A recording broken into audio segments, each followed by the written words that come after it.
Então, mais uma vez, boa noite a todos. Vamos rogando a Jesus, nosso mestre e amigo. Esse é o verdadeiro amigo de todos nós, que possamos esta noite assimilarmos, aprendermos mais um pouquinho sobre as verdades que Ele nos deixou. E é dessa forma que nós estaremos cada vez mais galgando patamares mais elevados dessa oportunidade reencarnatória, a fim de ascendermos espiritualmente. Que assim seja, graças a Deus. Meus amigos, queridos irmãos, eu começo essa fala louvando a todos vocês por serem nossos amigos e por estarem nossos irmãos. Essa reciprocidade fez com que eu viesse a refletir voltando no tempo. E essa viagem acho que todos vocês já fizeram alguma vez. Tempo de criança, onde na escolinha que a gente ia lá, que a mãe levava a gente, deixava lá, nós tínhamos os nossos amiguinhos. Naquela época, estou falando de 65 anos atrás aí. E aí nós vamos caminhando nessa jornada sempre rodeados desses nossos queridos amiguinhos, que vibram muito com os nossos desejos também. E vamos passando a admirar os coleguinhas de bairro também, vamos criando novas amizades, vamos mudando de colégio, conquistando outros amigos, e assim nós vamos, nesse ritmo, sempre somando novos encontros com muitos espíritos, e muitos deles ficaram marcados na nossa vida. Passamos pela época do ginásio, novos amigos, passamos pela época de colégio, muito mais amigos, aí já participamos de grupos no bairro que moramos, futebol, voleibol, enfim, a gente sempre foi criando amigos ao longo do tempo. São espíritos que estão aqui reencarnados assim como a gente, e que esses laços foram muito importantes para todos nós, porque foi nessa similitude de comunhão de pensamentos é que nós fomos crescendo também, né? Acertando, errando, mas nos norteando e buscando sempre o melhor para todos nós. Enfim, passamos a trabalhar, novos amigos. Fomos para a faculdade, mais amigos ainda. Então nós vamos vendo quantos amigos conquistamos ao longo dessa única existência.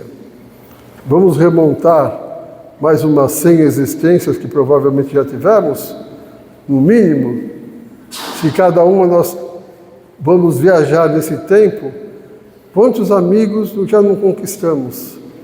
Imaginemos como se encontra a nossa família espiritual, não só com os nossos parentes, mas também de amigos. E são todos espíritos que estão nessa caminhada, assim como todos nós.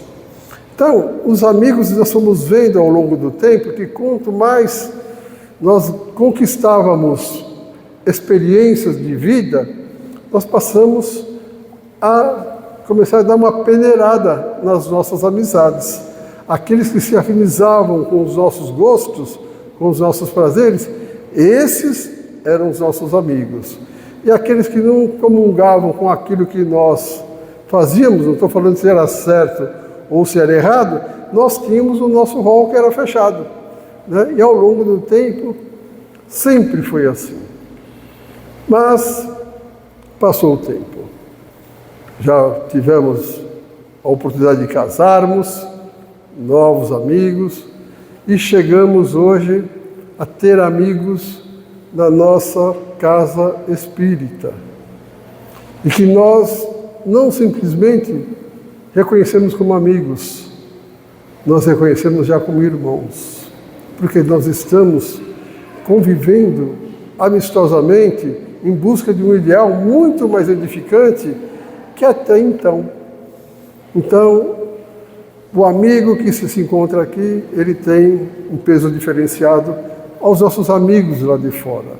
Porque nós estamos hoje compartilhando ideias num propósito diferenciado.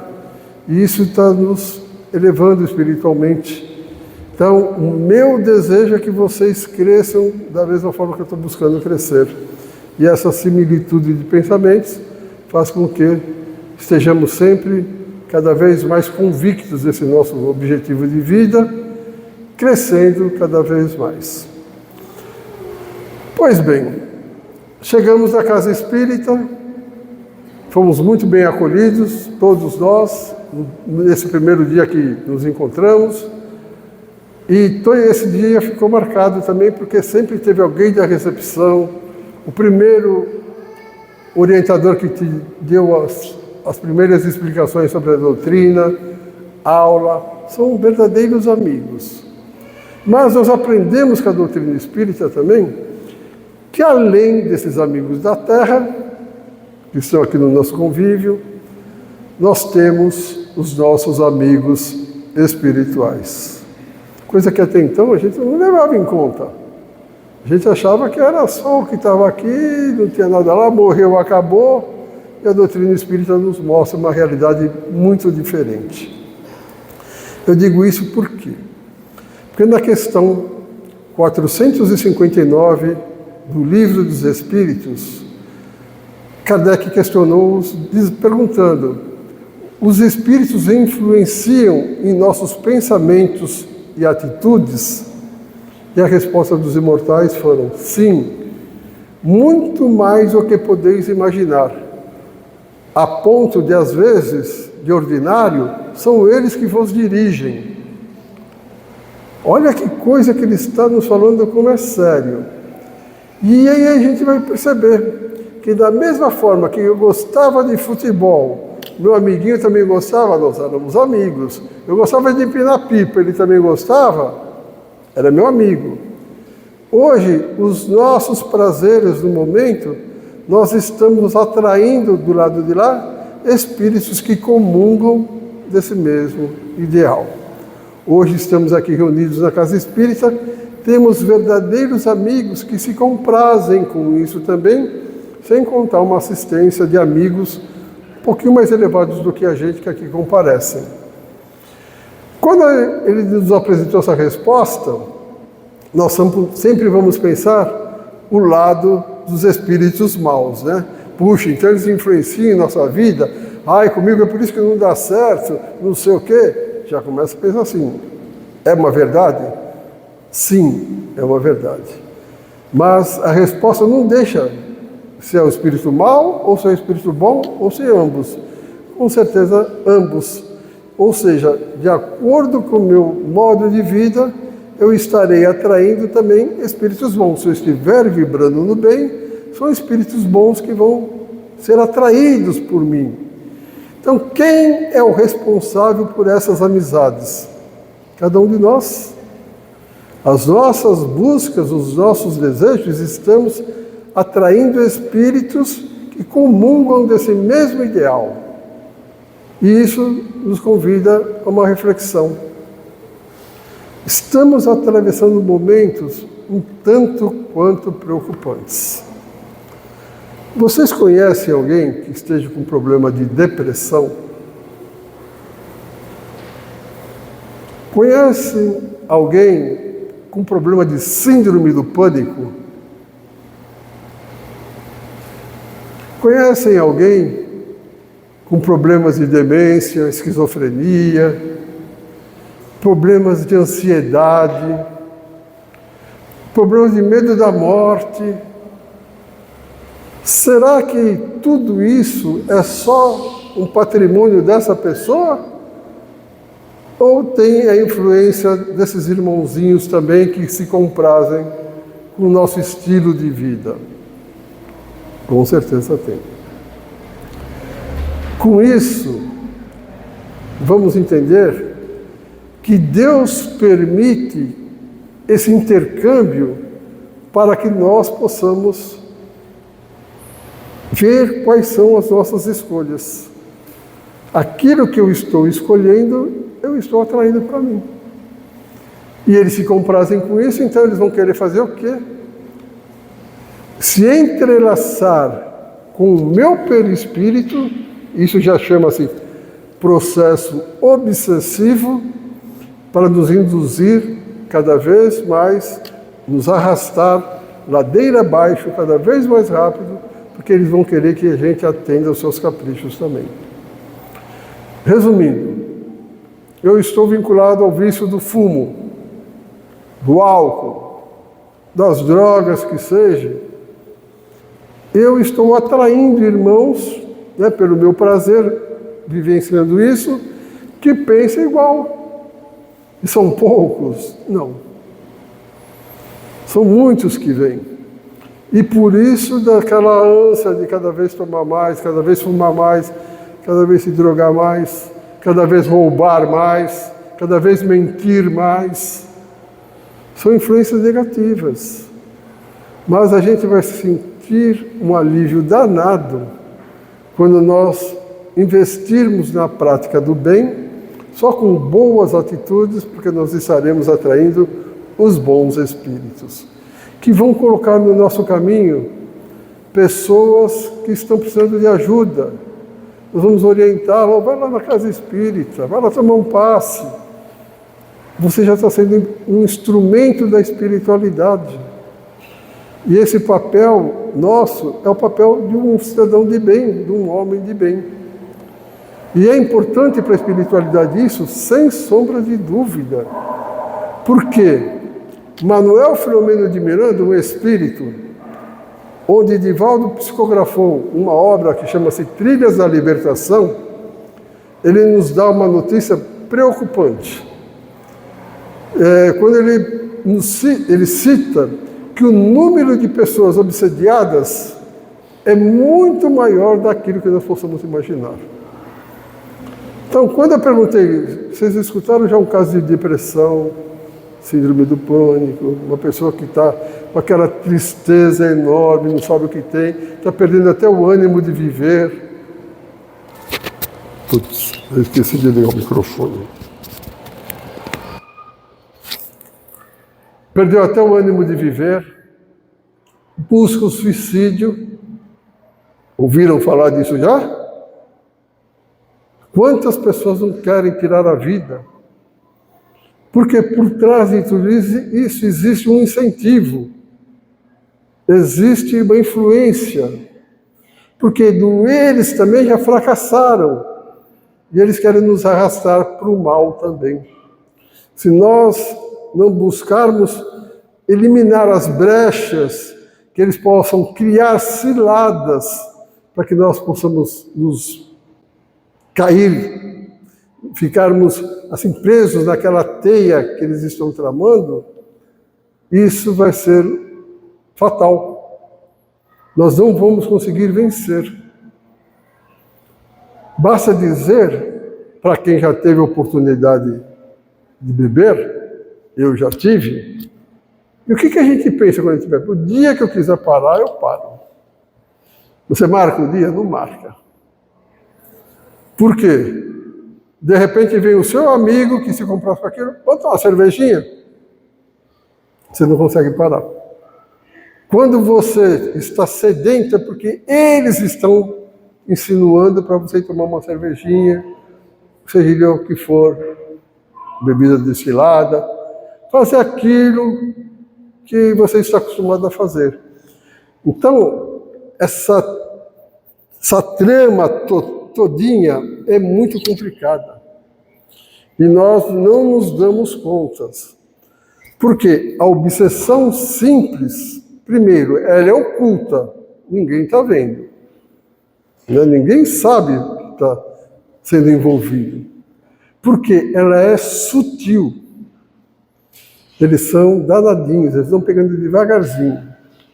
E ela é silenciosa. Quando você vai ver, você não tem mais as rédeas da situação. E essa é a obsessão simples, que vai muito provavelmente nos arrastar a posteriori a um processo de fascinação, ou seja, as pessoas vão chegar para a gente e falar assim, nossa, você precisa parar com isso. Nada, está tudo normal. Você já está fascinado. Você não enxerga que você está dando vexame já. E próximo passo é a subjugação. Aí você já perdeu as rédeas da situação.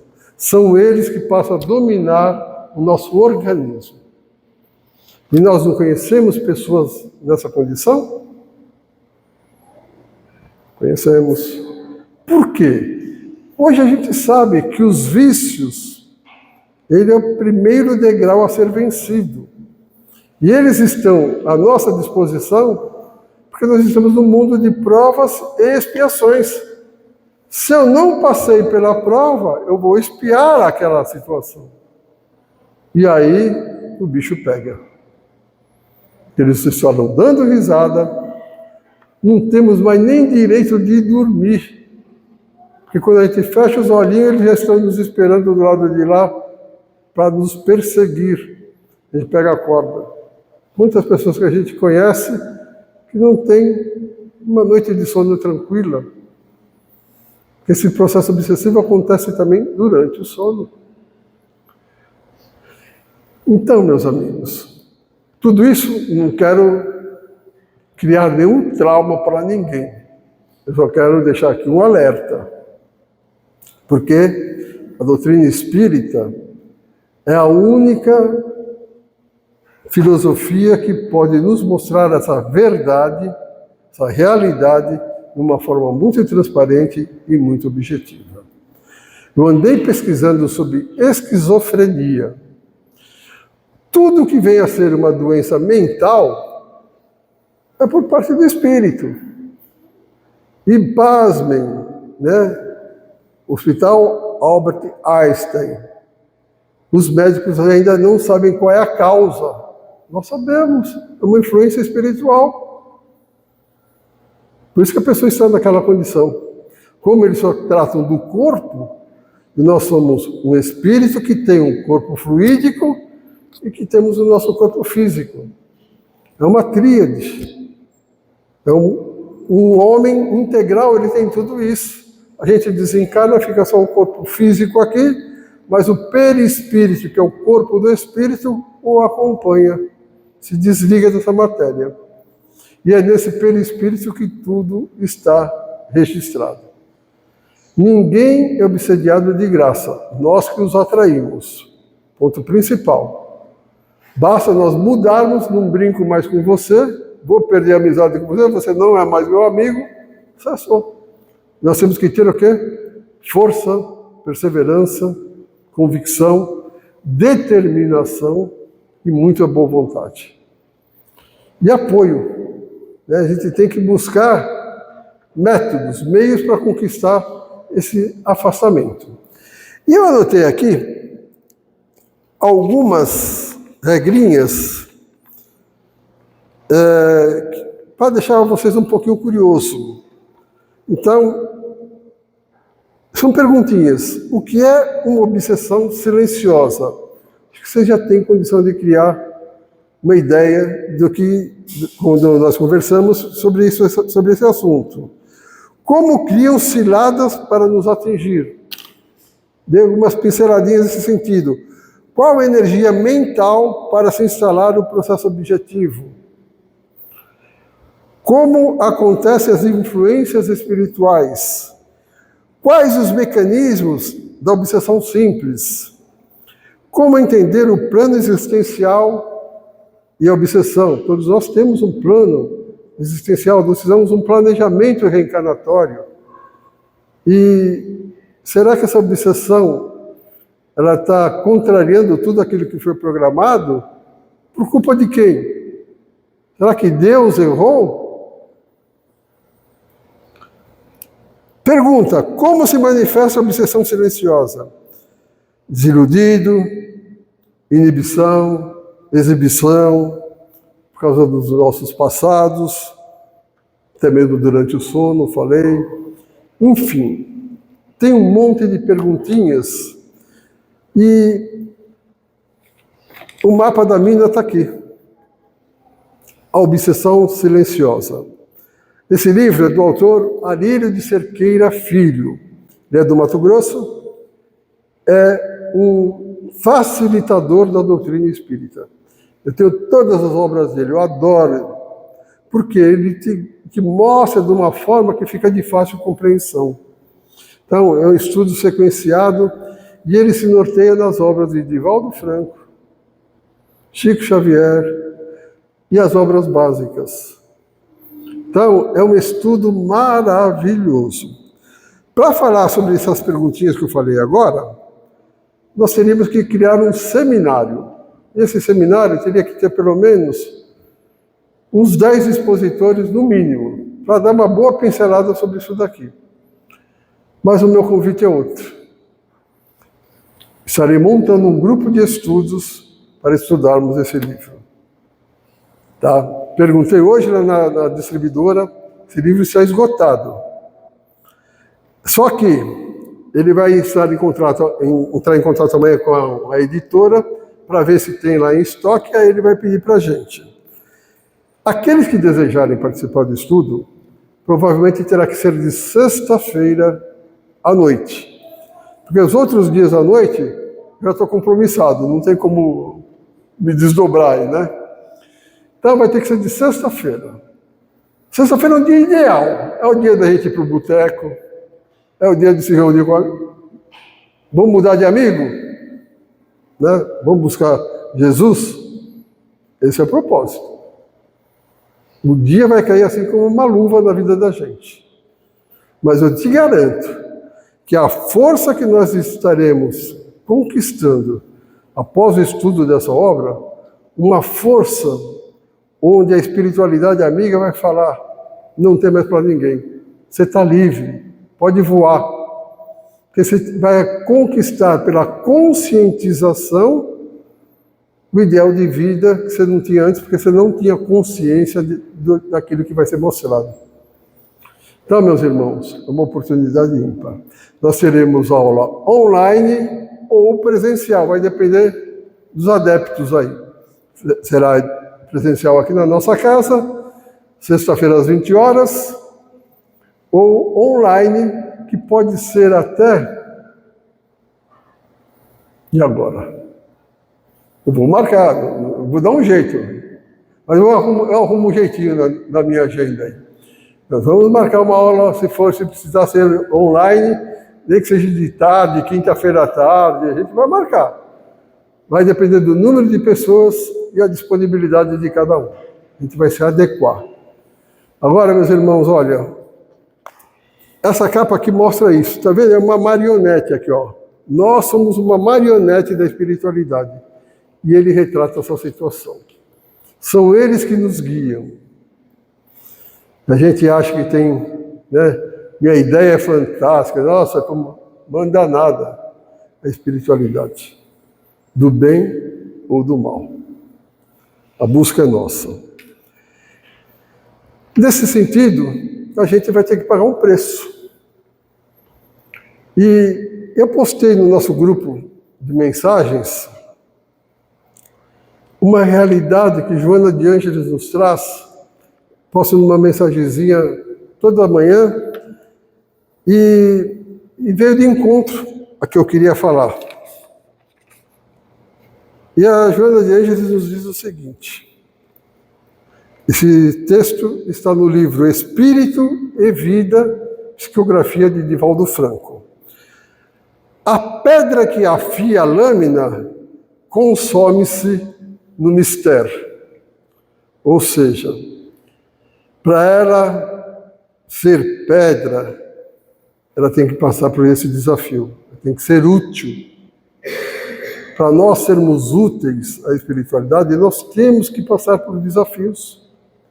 E ela continua, o grafite que escreve desaparece enquanto registra. Joana de Ângeles, ela é fantástica. Né? A gente vai escrevendo, mas o grafite vai sumindo, mas tudo está ficando registrado. Ou seja, o esforço que nós vamos empreender para a nossa elevação espiritual vai ficar registrado no nosso perispírito. O sabão que higieniza dissolve-se atendendo o objetivo. Está na hora de nós lavarmos a nossa alma. Esse é o propósito. E Diante dessas observações de Joana de Ângeles, eu tenho já oportunamente, não sei há quanto tempo atrás, contado uma parábola. Ela sempre me tocou muito. Eu já usei várias vezes em nossas palestras, que registra essa realidade que Joana de Ângeles nos conta. É a parábola do fósforo e da vela. Quem conhece essa parábola? Como eu estou enganado? Ninguém conhece? Conhece, né? Então vamos lá. E preste atenção no diálogo. O autor é desconhecido, mas ela é muito profunda. Ela nos diz assim: chegou o dia em que o fósforo disse para a vela: eu tenho a importante tarefa de acender-te. Assustada, a vela respondeu: não, isso não. Se eu estiver acesa, os meus dias estarão contados. Ninguém mais irá admirar a minha beleza. É verdade, respondeu o fósforo. É verdade. Mas é esse o sentido da nossa vocação. Nós somos chamados para ser luz. Se eu não te acender, eu perco o sentido da minha vida. E a Vera retrucou: mas queimar dói, consome todas as minhas forças. E o fósforo, ele continua dizendo: é verdade, mas esse segredo da nossa vocação, porque nós somos chamados para ser luz, o que eu posso fazer é pouco. O fósforo, o que ele podia fazer é pouco, mas se ele não fizesse aquilo, ele ia perder o sentido da vocação dele. Ele foi criado para isso, assim como cada um de nós temos que descobrir o sentido da nossa vocação, porque nós também somos luz. E ele fala para a vela: tu és uma vela. Tu nascestes, tu fosse criadas para ser luz, para iluminar, para aquecer os outros. Tu não te consumirás pelos outros. Os outros é que levarão a tua luz adiante. Só quando tu te recusares, então morrerás. Em seguida, a vela ajeitou o seu pavio e disse, cheia de expectativa: eu te peço, acende-me. Meus irmãos, como eu falei que essa parábola me toca muito, é porque o dia mais marcante dessa nossa existência é o dia que nós vamos ajeitar o nosso pavio e vamos tomar a decisão de acender essa nossa luz. Jesus nos disse: sois luzes, brilhe a vossa luz. Esse é o nosso propósito de vida, é o nosso propósito existencial. Nós temos que ser luz, não podemos mais perder tempo. Estamos num momento decisivo. A Terra está passando pelo momento da sua transformação, momento de regeneração, e a peneira já está chacoalhando. O joio vai ficar, o joio vai ser jogado para fora e o trigo vai ficar. Seremos joio ou seremos trigo? O trigo vai para um mundinho inferior à terra. Não vai ter mais celular, não vai ter doutrina espírita, não vai ter micro-ondas, não vai ter carro, provavelmente. Vale pagar esse preço?